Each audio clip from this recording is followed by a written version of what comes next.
আসসালামু আলাইকুম। আন্তর্জাতিক সংবাদে আপনাকে স্বাগতম। আজকের সংবাদের শুরুতেই জানিয়ে দেব, গাজায় একদিনে আরও ৪৮ ফিলিস্তিনিকে হত্যা করল ইসরায়েল। এরপরে জানিয়ে দেব, সাজা স্থগিতে অস্বীকৃতি, অপরাধী হিসাবেই প্রেসিডেন্ট হবেন ট্রাম্প। এরপরে জানিয়ে দেব, পদত্যাগ করেছেন কানাডার প্রধানমন্ত্রী জাস্টিন ট্রুডো। সর্বশেষ জানিয়ে দেব, ভারতের দখলে থাকা কোদালি নদীর ৫ কিলোমিটার উদ্ধার করেছে বিজিবি। গাজায় একদিনে আরও ৪৮ ফিলিস্তিনিকে হত্যা করল ইসরায়েল। ফিলিস্তিনের অবরুদ্ধ গাজা উপত্যকায় ইসরায়েলের বর্বর হামলায় আরও ৪৮ ফিলিস্তিনি নিহত হয়েছেন। এর মধ্য দিয়ে উপত্যকাটিতে নিহতের সংখ্যা ৩৫,৮৫০ জন ছাড়িয়ে গেছে। সোমবার ৬ জানুয়ারি এক প্রতিবেদনে এই তথ্য জানিয়েছেন তুর্কি বার্তা সংস্থা আনাদোলা। প্রতিবেদনে বলা হয়েছে, গাজা উপত্যকায় ইসরায়েলের চলমান হামলায় কমপক্ষে ৪৮ ফিলিস্তিনি নিহত হয়েছেন বলে জানিয়েছেন দেশটির স্বাস্থ্য মন্ত্রণালয়। মন্ত্রণালয় বলেছেন, গত ২৪ ঘন্টায় ইসরায়েলি বাহিনীর অব্যাহত অগ্রাসনে ৪৮ জন নিহত এবং আরও ৭৫ জন আহত হয়েছেন। অনেক মানুষ এখনো ধ্বংসস্তূপের নিচে এবং রাস্তায় আটকা পড়ে আছেন, কারণ উদ্ধারকারীরা তাদের কাছে পৌঁছাতে পারছে না। মন্ত্রণালয়ের বিবৃতিতে আরও জানিয়েছেন, ২০২৩ সালের অক্টোবর থেকে এ পর্যন্ত মোট মৃত্যুর সংখ্যা বেড়ে ৪৫,৮৫৪ জনে পৌঁছেছে। আর নিরলস এই হামলায় আরও অন্তত ১,০৯,১৩৯ জন ব্যক্তিকে আহত হয়েছেন। ফিলিস্তিনি স্বাস্থ্য কর্তৃপক্ষের মতে, গাজা উপত্যকা জুড়ে ধ্বংস হওয়া বাড়ি ধ্বংসস্তূপের নিচে এখনো ১০,০০০-এরও বেশি লোক নিখোঁজ রয়েছে। উল্লেখ্য, ২০২৩ সালের ৭ অক্টোবর হামাসের নজিরবিহীন হামলার পর থেকে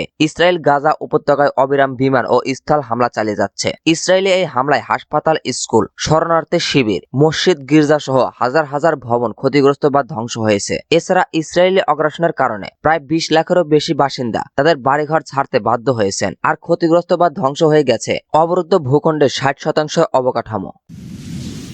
সাজা স্থগিতে অস্বীকৃতি, অপরাধী হিসেবেই প্রেসিডেন্ট হবেন ট্রাম্প। নবনির্বাচিত আমেরিকার প্রেসিডেন্ট ডোনাল্ড ট্রাম্পের সাজা স্থগিতের আবেদন প্রত্যাখ্যান করেছেন নিউ ইয়র্কের ম্যানহাটন আদালতের বিচারক জুয়ান মেরচান। তিনি সেই বিচারক যিনি এই বসন্তে ডোনাল্ড ট্রাম্পের অপরাধমূলক মামলার বিচার পরিচালনা করছিলেন। গত শুক্রবারে সাজা স্থগিতে ট্রাম্পের অনুরোধ প্রত্যাখ্যান করেছেন তিনি। এর ফলে সাজা কার্যকর হওয়ার আগে শেষ মুহূর্তের আপিল লড়াই শুরু হতে যাচ্ছে। ট্রাম্প এখনো আপিল আদালতের সহায়তা চাওয়ার চেষ্টা করতে পারেন। তার আইনজীবীরা দাবি করছেন, স্থানীয় সময় সোমবার এক রায় বিচারক জুয়ান মেরচান ট্রাম্পের প্রেসিডেন্সিয়াল ইমিউনিটির দাবি এবং তার মামলার দোষী রায় উভয়কেই তুলে ধরার প্রত্যাখ্যান করেছেন। আদালত বিবাদের মুক্তিগুলো পর্যালোচনা করছে এবং দেখতে পেয়েছে যে সেগুলো মূলত তার পূর্বে উপস্থিতগুলো যুক্তিগুলোর পুনরাবৃত্তি। গত মে মাসে নিউ ইয়র্কের একটি জুরি ট্রাম্পকে ৩৬টি অপরাধমূলক অভিযোগে দোষী সাব্যস্ত করেন। অভিযোগগুলো ২০১৬ সালের প্রেসিডেন্ট নির্বাচনের আগে প্রাপ্তবয়স্ক চলচ্চিত্র অভিনেত্রী স্টর্মি ড্যানিয়েলসের নীরব থাকতে দেওয়া অর্থ প্রদানের সঙ্গে সম্প্রীতি। ট্রাম্প এই সম্পর্কের অভিযোগ অস্বীকার করেছেন।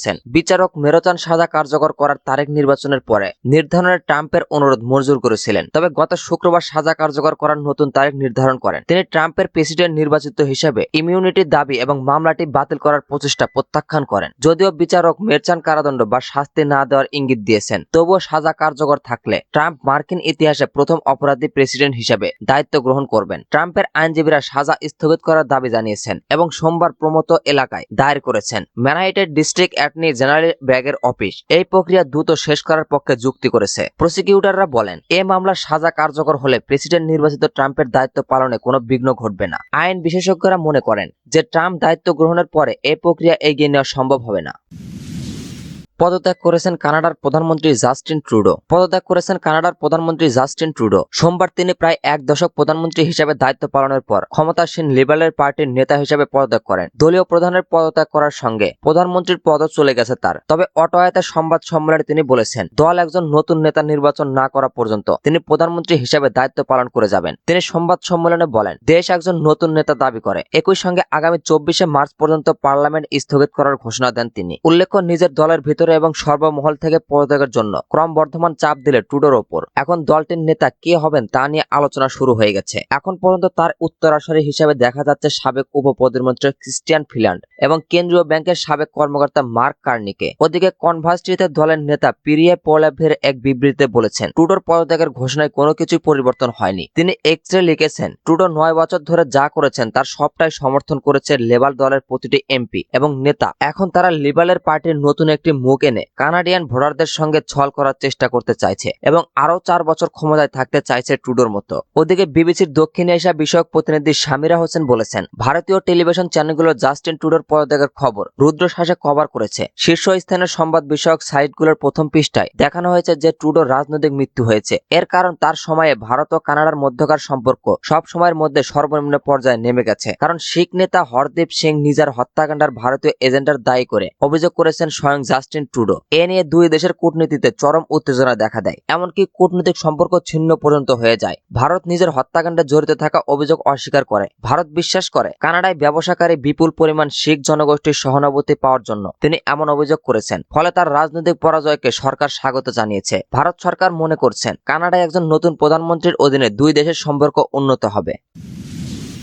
ভারতের দখলে থাকা কোদালি নদীর 5 কিলোমিটার উদ্ধার করেছে বাংলাদেশ বিজিবি। ঝিনাইদহ জেলার মহেশপুর উপজেলার সীমান্তবর্তী কোদলা নদীর 5 কিলোমিটার ভারতের দখল থেকে উদ্ধার করেছে Maheshpur 58 border guard Bangladesh BGB. এতদিন কোদলা নদীর বাংলাদেশ সীমান্তের এই 5 কিলোমিটার ভারতের বিএসএফ দখল করে আধিপত্য বিস্তার করেছিল। গতকাল সোমবার 6 জানুয়ারি রাতে 58 বিজিবির পাঠানো এক সংবাদ বিজ্ঞপ্তিতে এই তথ্য জানানো হয়। বিজিবি জানায়, কোদলা নদী বাংলাদেশের অভ্যন্তর থেকে দক্ষিণ দিকে প্রসারিত হয়ে মহেশপুর মাটিলা এলাকায় 8 থেকে 80 কিলোমিটার দীর্ঘ বাংলাদেশ ভারত সীমান্তে চিহ্নিত করেছে। 1961 সালে প্রণীত Bangladesh Bharat strip map sheet number 51 মানচিত্র অনুসারে কোদলা নদীর উল্লেখিত 8.8 কিলোমিটার নদী সম্পূর্ণ বাংলাদেশ সীমান্তের শূন্য রেখার অভ্যন্তরে অবস্থিত। মহেশপুর জাতপুর ইউনিয়ন মাটিলা গ্রামের স্থানীয়রা জানায়, এক সময় এই নদী থেকে প্রচুর মাছ অপহরণ করা হতো। স্বাধীনতার পর কোদলা নদী পারেন মানুষ নিজেদের প্রয়োজন বাংলাদেশের আরো অভ্যন্তরীণ ব্যবসায় শুরু করলে কোদলা নদীর বাংলাদেশ অংশটুকু ভারতের বিএসএফ দখল করে নেয় এবং সেখানে আধিপত্য বিস্তার করে। ফলে কৃষকরা মাঠে চাষাবাদ ও নদীতে মাছ ধরতে যেতে পারত না।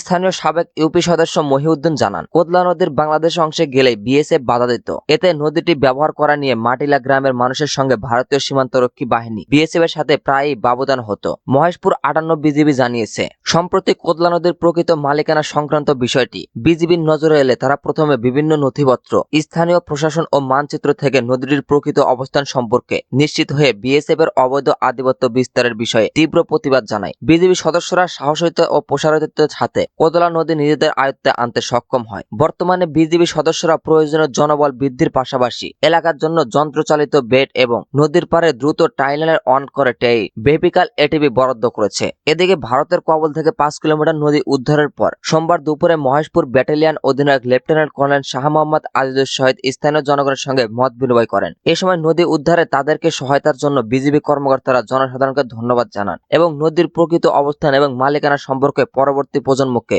অবগত রাখার জন্য অনুরোধ জানান। সেই সাথে নদী বাংলাদেশের জন্য প্রয়োজনীয় সেচ এবং চাষাবাদ চালু রাখার জন্য গ্রামবাসীকে অনুরোধ করেন বিজিবির কর্মকর্তারা। দেশ এবং প্রবাসের সকল খবর সবার আগে দেখতে আমাদের চ্যানেলটি সাবস্ক্রাইব করে রাখুন এবং আপনি কোন জেলা থেকে আমাদের খবরটি দেখছেন বা পড়ছেন সেটি আমাদের কমেন্ট করে জানান এবং খবরটি নিয়ে আপনার কোনো মন্তব্য বা প্রশ্ন থাকলে সেটি আমাদের কমেন্ট করে জানান এবং খবরটি নিয়ে আপনার কোনো মন্তব্য বা প্রশ্ন থাকলে সেটি আমাদের কমেন্ট বক্সে কমেন্ট করে জানাতে পারেন।